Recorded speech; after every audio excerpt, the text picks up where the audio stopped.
அன்புள்ள ஆலமரம். எழுதி வாசிப்பவர் சாய்மான். காலப்பட்டி கிராமம் மல்லிகாபுரத்தில் வீரமுத்து ஒரு மரத்தை நட்டார். அதன் பிறகு அவரின் மகன் பேரன் கொள்ளு பேரனையும் பார்த்துக்கிட்டு தன் நாலா பக்கமும் காலூன்றி நின்றது அந்த ஆலமரம்.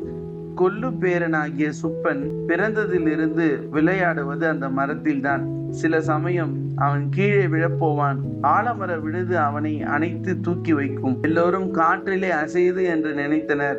அவன் விளையாடுவது பேசுவது எல்லாம் அந்த மரத்துடன் தான். அவன் பேசுவதை அது புரிந்து கொள்ளும், ஆனால் அது பேசுவதை அவன் புரிந்து கொள்ள மாட்டான். நாட்கள் உருள ஆரம்பித்தது. சுப்பன் வெளிநாட்டுக்கு சென்று படிக்க போனான். அவன் போனதிலிருந்து அந்த மரம் வாடத் தொடங்கியது.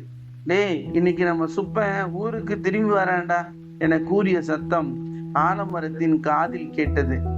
என்னது, நம்ம சுப்பனா என வழி மீது விழி வைத்து காத்து கொண்டிருந்தது அந்த ஆலமரம்.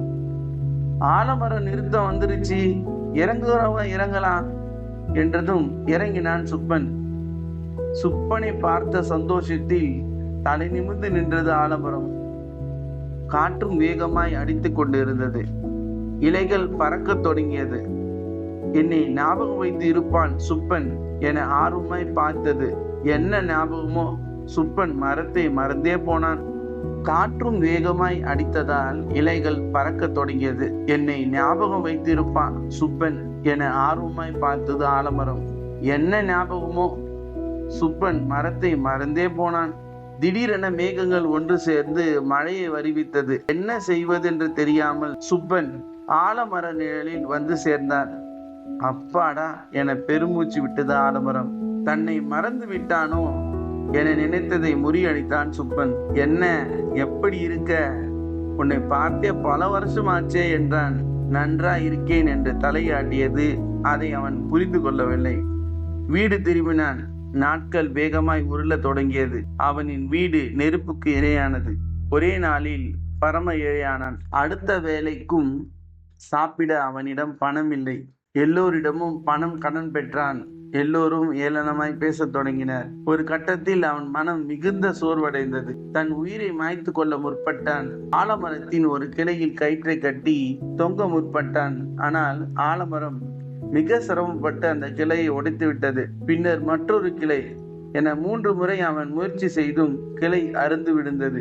அப்படியே கண்கலிங்கிய நிலையில் அதன் அடியில் அமர்ந்தான். தன் விழுதை அவன் மேல் அசைத்தது.